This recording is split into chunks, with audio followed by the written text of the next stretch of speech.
Praise God. നമുക്കെല്ലാവർക്കും 98 സങ്കീർത്തനം വാക്യപ്രതിവാക്യമാക്കി വായിച്ച് ദൈവത്തെ മഹത്വപ്പെടുത്താം. 98 സാംസ് 98.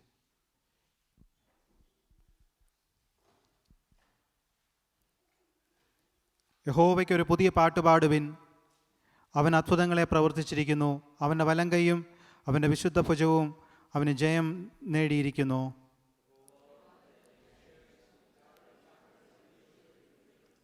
അവൻ ഇസ്രായേൽഗൃഹത്തിന് തന്നെ ദയയും വിശ്വസ്തതയും ഓർത്തിരിക്കുന്നു. ഭൂമിയുടെ അറുതികളൊക്കെയും നമ്മുടെ ദൈവത്തിൻ്റെ രക്ഷ കണ്ടിരിക്കുന്നു.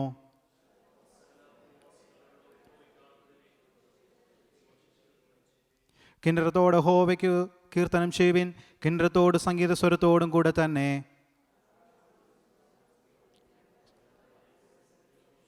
സമുദ്രവും അതിൻ്റെ നിറവും ഭൂതലവും അതിൽ വസിക്കുന്നവരും മുഴങ്ങട്ടെ.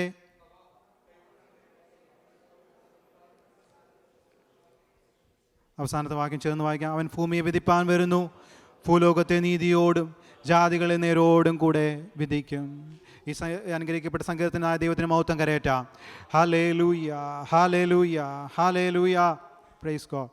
എല്ലാവർക്കും ദൈവസന്നിധിയിലിരിക്കാം. ദൈവനാമത്തിന് മഹത്വം ഉണ്ടാകട്ടെ. ദൈവസന്നിധിയിലായിരിക്കുന്ന എല്ലാവർക്കും നിസ്തുലനായ യേശുക്രിസ്തുവിൻ്റെ നാമത്തിൽ സ്നേഹവന്ദനങ്ങളെ അറിയിക്കുന്നു. ഈ നല്ല പകൽക്കാലം ദൈവസന്നിധിയിൽ വിശുദ്ധ ആരാധനയായി കൂടി വരുവാൻ സ്വർഗത്തിലെ ദൈവം നമുക്ക് ഏവർക്കും ഇടയാക്കി തന്ന ഈ സാഹചര്യത്തെ ഓർത്ത് ഞാൻ ദൈവത്തെ സ്തുതിക്കുന്നു. ദൈവത്തിൻ്റെ വചനത്തിൻ്റെ മുമ്പാകെ നമ്മളായിരിക്കുന്നല്ലോ. പ്രത്യേക സങ്കീർത്തനത്തിൻ്റെ പ്രബോധനത്തോടെ തൊള്ള ബന്ധത്തിൽ നാം ആയിരിക്കുമ്പോൾ ചില മിനിറ്റുകൾ മാത്രം കൊണ്ട് ദൈവം നൽകിയിരിക്കുന്നതായ ദൈവികാലോചന പറഞ്ഞ് ഇരിപ്പാനായിട്ട് ആഗ്രഹിക്കുന്നു. അതിൻ്റെ 98 സങ്കീർത്തനത്തിൽ പ്രാരംഭമായി പറയുന്നത് യഹോവയ്ക്കൊരു പുതിയ പാട്ട് പാടുവിൻ എന്നാണല്ലോ. പുതിയ പാട്ട് പാടുവിൻ എന്ന് പറയുമ്പോൾ ഈ സങ്കീർത്തനങ്ങളെല്ലാം പാട്ടായിട്ടാണ്, പാടുവാൻ വേണ്ടിയാണ് ഈ സങ്കീർത്തനങ്ങളൊക്കെയും രചിക്കപ്പെട്ടത്. ആ ഒരു അർത്ഥത്തിലാണ് ഈ പാട്ടിനോട് ചേർത്ത് പറയുന്നത് പുതിയ പാട്ട് പാടുവിൻ. പുതിയ പാട്ടാകട്ടെ ദൈവസന്നിധിയിൽ കടന്നു വരുമ്പോൾ, പുതിയ പാട്ടാകട്ടെ ദൈവം നമുക്ക് ചില പുതിയതൊക്കെയും തരുന്ന ദൈവമാകുന്നു. പുതിയതെന്ന് പറയുമ്പോൾ ദൈവസന്നിധിയിൽ ഇങ്ങനെയാണ് ദൈവത്തിൻ്റെ വചനം പറയുന്നത്, ദൈവത്തിൻ്റെ നദിയിൽ വെള്ളം നിറഞ്ഞിരിക്കുന്നു എന്നാണ് പറയുന്നത്.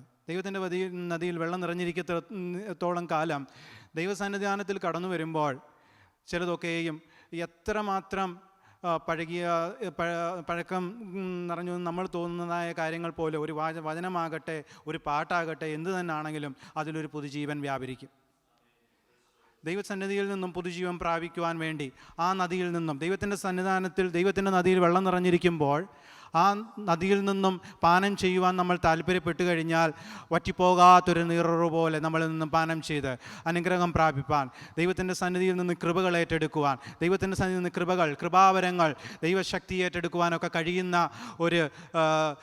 ഒരു പ്ലാറ്റ്ഫോമിലാണ്, അല്ലെങ്കിൽ ഒരു ഗ്രൗണ്ട് ഒരു ഫീൽഡിലാണ് നാം ആയിരിക്കുന്നത്. അതുകൊണ്ട് ദൈവത്തിൻ്റെ സന്നിധിയിൽ വരുമ്പോൾ ഒന്നും ഒരു റൺ ഷോട്ട് ആകുന്നതായൊരവസ്ഥയില്ല. പുതിയത് ദൈവം പകർന്നുകൊണ്ടേയിരിക്കും. കാര്യം ദൈവത്തിൻ്റെ സന്നിധാനത്തിൽ നിന്നും പാനം ചെയ്യുവാൻ അത്രമാത്രം ആത്മനദിയിൽ നിന്നും പാനം ചെയ്യുവാൻ നമുക്കുണ്ട് എന്ന് നമ്മൾ മനസ്സിലാക്കണം. ഒരിക്കലും ഈ പഴയ പ്രമാണങ്ങളോ തത്വങ്ങളോ അല്ലെങ്കിൽ നമ്മുടേതായ ഒരു രീതിയിലുള്ള പരിചയങ്ങളോ ട്രഡീഷൻസോ ഒന്നുമല്ല ദൈവസന്നിധിയിൽ വരുമ്പോൾ ദൈവം നമ്മളെ കൃപമേൽ കൃപ പകർന്ന് തേജസ് പകർന്ന് നമ്മളെ ദൈവം ദിനംതോറും നമ്മളെ വഴി നടത്തും. അതുകൊണ്ടാണ് പുതിയത്.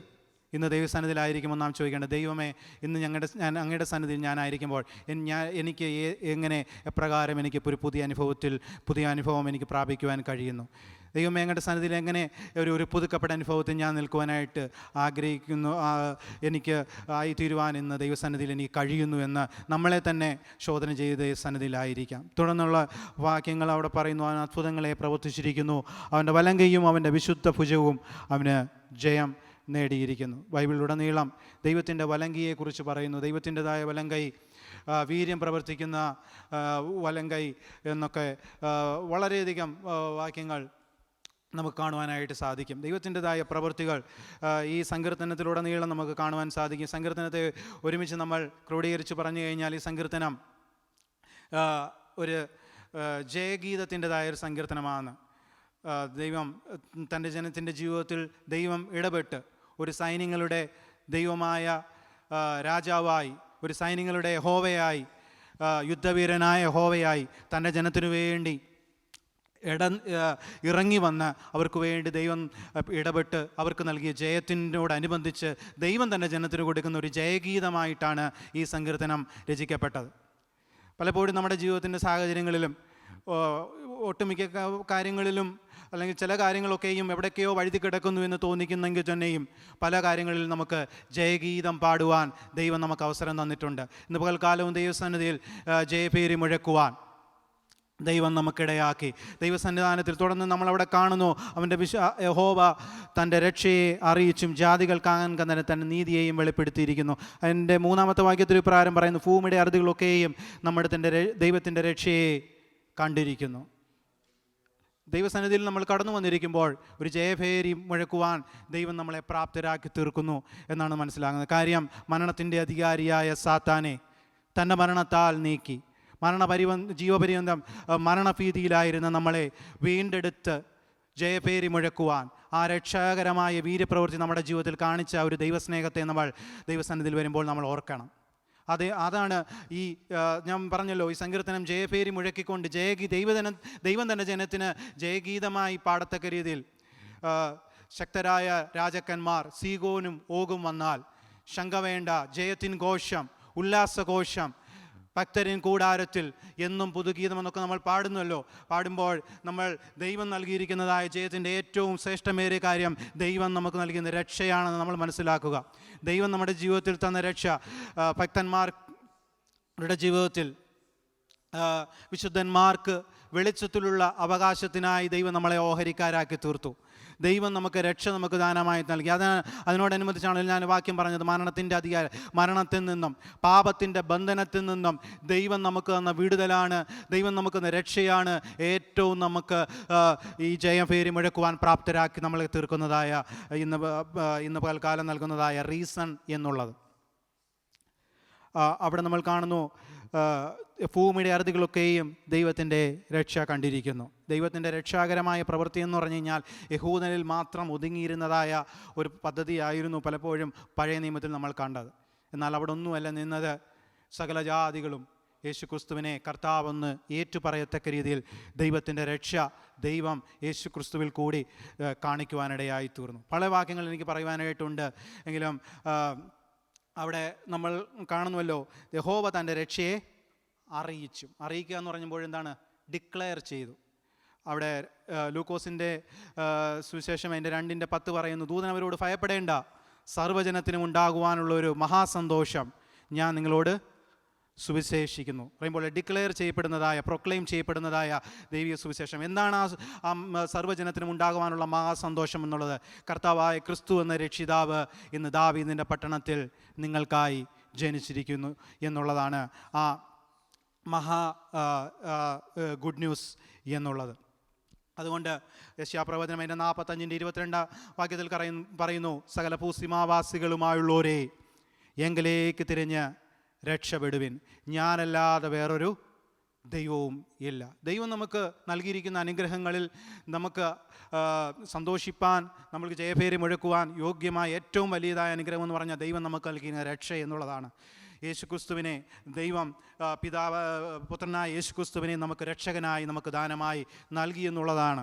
അതുകൊണ്ട് പറയുന്നു, സകല ഭൂസീമാവാസികളുമുള്ളവരെ എങ്കിലേക്ക് തിരിഞ്ഞ് രക്ഷപ്പെടുവിൻ എന്ന് അവിടെ പറയുന്നു. ദൈവസന്നിധാനത്തിൽ ദൈവം നമുക്ക് രക്ഷ തരുവാൻ ഇടയായി എന്ന് നമ്മൾ മനസ്സിലാക്കുക.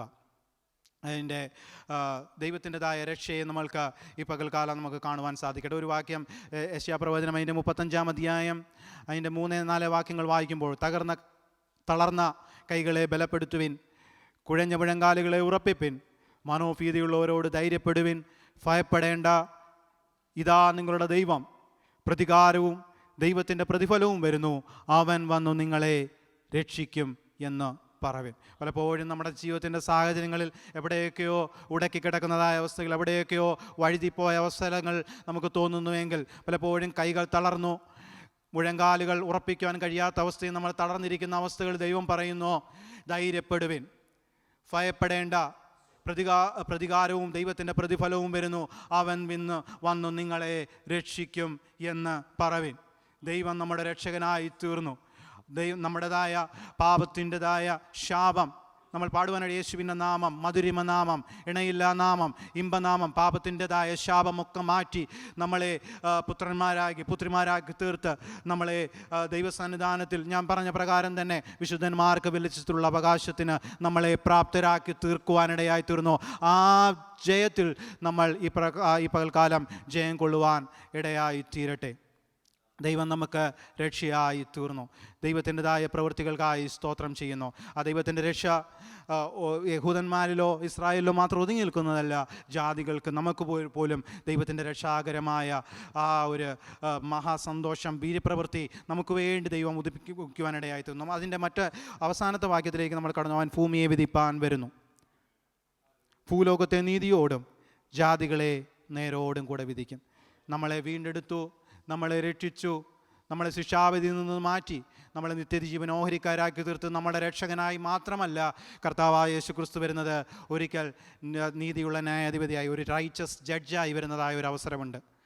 ആ അവസരത്തിൽ അവനവൻ ശരീരത്തിലിരിക്കുമ്പോൾ, 2 കൊരിന്ത്യർ 5-ാം 10-ാം വാക്യം, അവനവൻ ശരീരത്തിലിരിക്കുമ്പോൾ ചെയ്തത് നല്ലതാകിലും തീയതാകിലും അതിന് തക്കവണ്ണം പ്രാപിക്കേണ്ടതിന് നാം എല്ലാവരും ക്രിസ്തുവിൻ്റെ ന്യായാസനത്തിന് മുമ്പാകെ വെളിപ്പെടേണ്ടതാകും. നമ്മെ രക്ഷിക്കുന്നത് കൂടാതെ തന്നെ നമ്മളെ ഭൂമിയെ നേരോടെ ന്യായവിധി നടത്തുന്നതായ ഒരു റൈച്ചസ് ജഡ്ജായി, not just as a saviour, just as a righteous judge, he is acting as in this world എന്നുള്ളതായ നിലയിലാണ് മനസ്സിലാക്കുക. പറയുമ്പോൾ ദൈവസന്നിധാനത്തിൽ ദൈവത്തിൻ്റെതായ ജയത്തിൽ സന്തോഷിപ്പാൻ, ദൈവത്തിൻ്റെതായ രക്ഷയുടെ സന്തോഷത്തിൽ നമ്മൾ മുന്നോട്ട് പോകുവാൻ, ആത്മീയ ജീവിതത്തിൽ മുന്നോട്ട് ദൈവത്തിൻ്റെതായ കൃപയിൽ ആശ്രയിച്ച് നമ്മുടെ പ്രവാസകാലം ഭയത്തോടെ കഴിപ്പാൻ നമുക്ക് ഇടയാകട്ടെ. കാര്യം ദൈവം നമ്മളെ രക്ഷിച്ചുവെങ്കിൽ ആ രക്ഷയിൽ നമ്മൾ നിലനിന്ന് മുന്നോട്ട് പോയി കഴിയുമ്പോൾ നമ്മൾ ഒരിക്കലും ലജ്ജിപ്പാനിട വരികയില്ല.